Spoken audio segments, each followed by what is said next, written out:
Assalamualaikum warahmatullahi wabarakatuh. Apa kabar sobat sekalian? Jumpa lagi di channel Rahmat Teman ini. Kali ini kita akan membahas berita hangat dan masih hangat diperbincangkan, yaitu terkait ya Anies Baswedan dan lawan politik atau lawan kontestasi Pilpres 2024 nanti ya, yaitu Ganjar. Ini disampaikan oleh pengamat bahwasanya Ganjar itu bukan lawan Anies sesungguhnya ya. Ini menarik untuk dikupas ya. Langsung saja kita baca dan kita ulas sesuai yang dilansir oleh rmol.id. Republik Merdeka, pernyataan Anies Baswedan ke relawan terkait adanya lawan besar bukan pertanda ketakutan berkompetisi dengan Ganjar Pranowo. Analisa itu disampaikan pengamat politik dari Universitas Esa Unggul, Jamiluddin Ritonga, Selasa. Menyikapi pernyataan Anies yang dianggap publik sebagai bentuk kekhawatiran menghadapi rival di Pilpres 2024.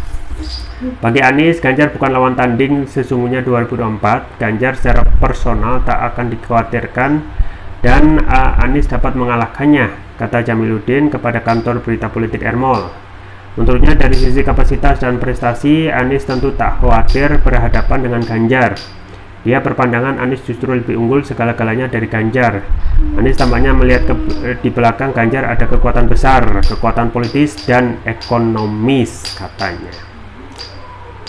Ya, sobat sekalian, itu ya terkait dengan potensi lawan Anies yaitu Ganjar yang kalau kita melihat ya apa yang dianalisiskan dengan apa yang ada di realitas lapangan ya, kalau dari segi personal memang ada kelebihan dan kekurangannya masing-masing ya, termasuk kalau kita membandingkan Anies dengan Ganjar dalam kapasitas ya memang lebih unggul Anies ya, karena Anies itu S2 S3 dari Amerika, S2-nya S3-nya ngambil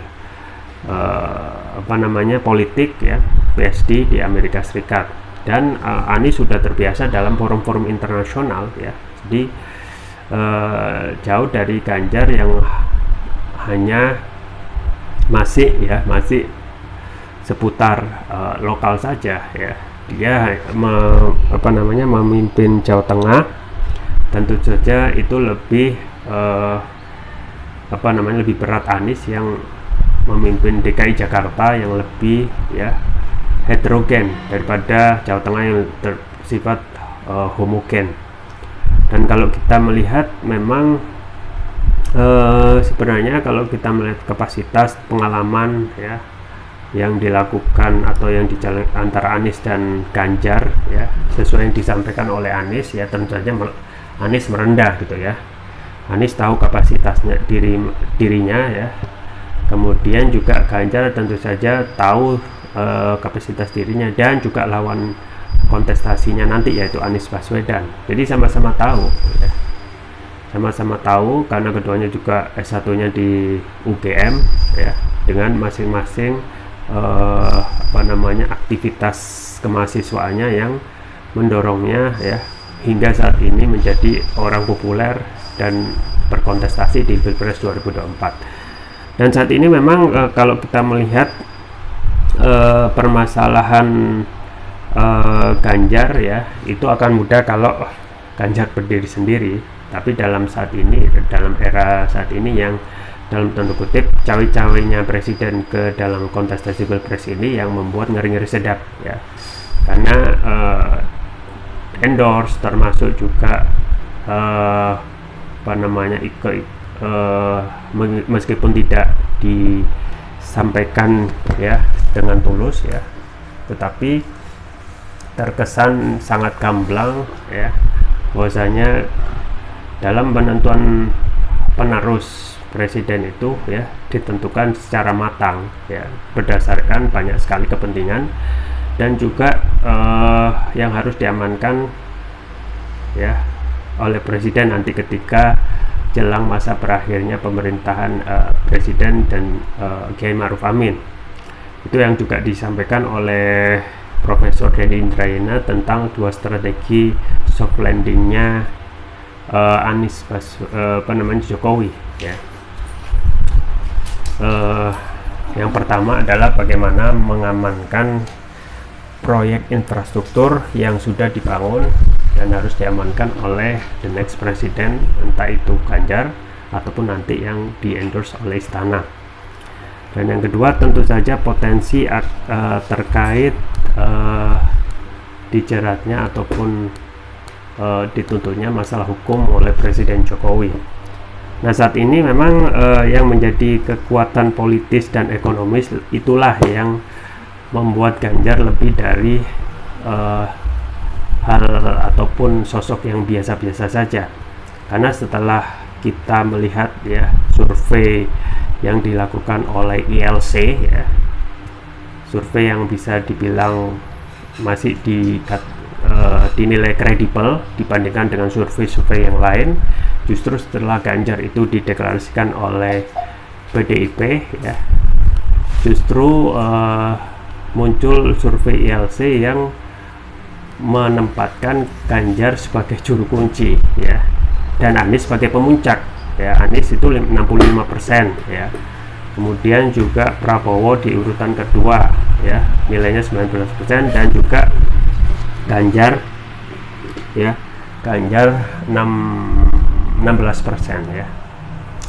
Nah, memang kalau kita melihat perbandingan dengan survei yang ada sebelumnya, yaitu SMRC yang terus-menerus menempatkan Ganjar dan Prabowo ya, peringkat 1 dan 2, dan Istiqomah terus menempatkan Anies di posisi ketiga ya, ini juga patut dipertanyakan ya. Hasilnya jauh beda ketika kita melihat survei di ILC ya. Nah, tinggal bagaimana ke depan ya, karena saat ini konstelasinya sudah berbeda setelah Ganjar itu resmi dideklarasikan oleh PDIP ya. Semua harapan orang itu ya sekarang sudah terjawab, tinggal bagaimana mempersiapkan setelahnya.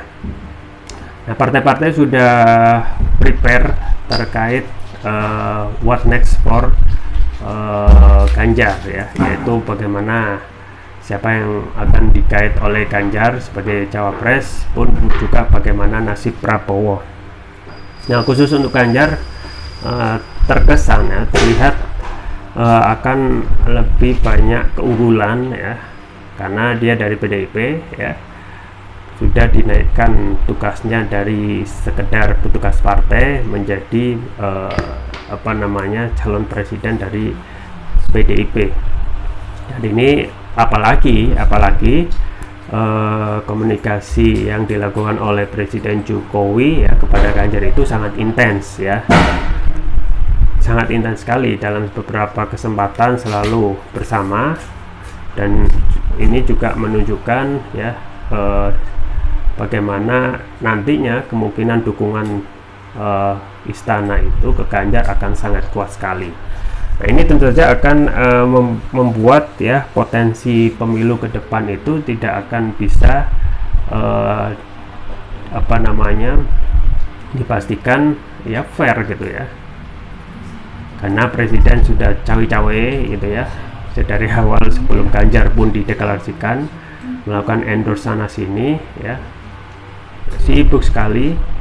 Padahal tugas presiden itu ya satu dalam hal pemilu mensukseskan gitu ya, mensukseskan pemilu yang akan datang, dan ini justru malah masuk lebih jauh ya sampai melakukan endorse. Ini tidak pernah dilakukan di presiden sebelumnya ya. Presiden SBY ketika jelang masa pemerintahan selesai itu ya biasa-biasa saja ya, tidak melakukan endorse, pun tidak melakukan ya hal-hal yang patut diduga itu akan menguntungkan salah satu kontestan ya.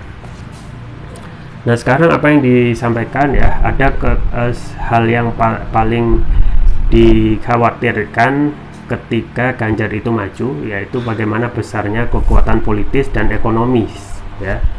Kekuatan politis tentu saja dukungan ya, yang kita ketahui bersama tidak bisa dibohongi bahwasanya dukungan istana itu sangat luar biasa ya. Dan ini kalau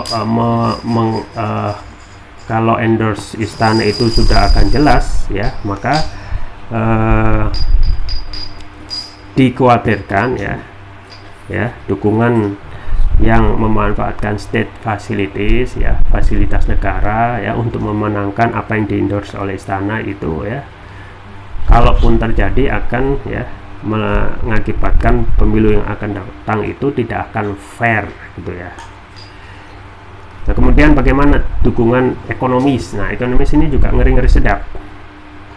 Bagaimana ketika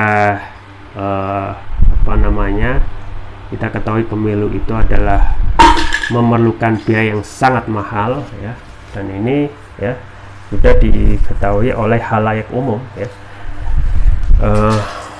Presiden itu ya pilpres itu ya bisa menelan ya biaya sampai triliunan ya. Dari mana uangnya kalau bukan dari para pemilik modal atau kapitalis atau oligarki ya, yang tentu saja akan bisa memuluskan kontestasi pilpres, terutama untuk dukungan kepada Ganjar. Nah, kalau Ganjar sendiri ya tentu saja kalau sudah ada sinyal atau indikasi dukungan istana ya ke Ganjar ya, seluruh ya dan bisa dipastikan ya dukungannya itu kuat, maka bisa jadi gitu ya, oligarki ya, para pemilik modal itu akan berduyun-duyun untuk memperkuat ataupun ya mengusahakan kemenangan apa yang di-endorse oleh istana ya. Jadi inilah sesungguhnya bahaya ataupun lawan Anies sesungguhnya ya. Bisa jadi secara personal Anies dan Ganjar itu kalah jauh ya. Anies kita ketahui sudah malang melintang di forum internasional dan Ganjar jarang terlihat, dan kalau dibandingkan face to face itu pasti kalah. Tetapi kekuatan politik dan ekonomi itu jelas akan membuat kontestasi itu tidak fair ya. Jadi inilah masalah pemilu di negeri ini yang dikhawatirkan, yaitu hanya kecurangan saja yang bisa mengalahkan seseorang yang mempunyai idealis ya. Nah, ini tentu saja sudah diantisipasi dan sudah diketahui oleh relawan Anies tentu saja ya, bahwasanya kekuatan modal ya, kemudian kekuatan dukungan politik dari istana itu akan sangat masif ya. Nah, tinggal bagaimana Anies dalam hal ini ya untuk menatap atau menuai apa yang sudah diusahakan ke depan ya, karena kita ketahui Anies sudah melakukan manuver sedari awal ya. Harusnya kalau sudah lomba start ya, lomba maraton sedari awal, harusnya Anies itu sudah bisa dipastikan memenangkan kontestasi ya. Tetapi hal-hal yang sifatnya tidak non teknis seperti tadi ya, politik, ekonomi ya, yang sudah apalagi kalau sudah di-endorse oleh istana ya, maka segala hal itu bisa saja di luar dari perhitungan. Nah, ini juga yang terus disampaikan oleh disampaikan oleh pengamat ya. Bisa jadi ya, apa yang sudah termasuk juga analisa dari Denny Indrayana ya, tentang dua strategi soft landing Jokowi ketika selesai atau lengser ke Prapon ya.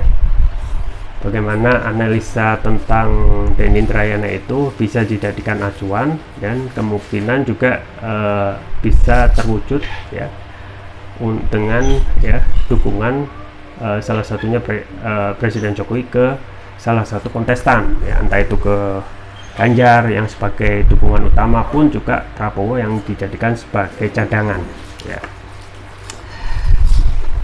Jadi hal-hal tersebut itu bisa jadi kenyataan ya, dan hanya menyisakan Anies ya yang tidak bisa akan menghadapi permasalahan yang serius ke depan ya.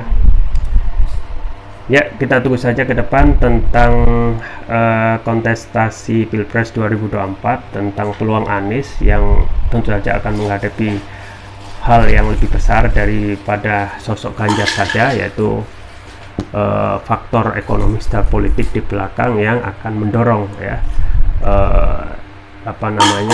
yang kita harap sama-sama kontestasi pilpres ini bisa fair dan jujur dan adil. Itu saja yang bisa saya sampaikan, semoga bermanfaat. Jangan lupa like, share, dan subscribe. Sampai jumpa lagi. Wassalamualaikum warahmatullahi wabarakatuh.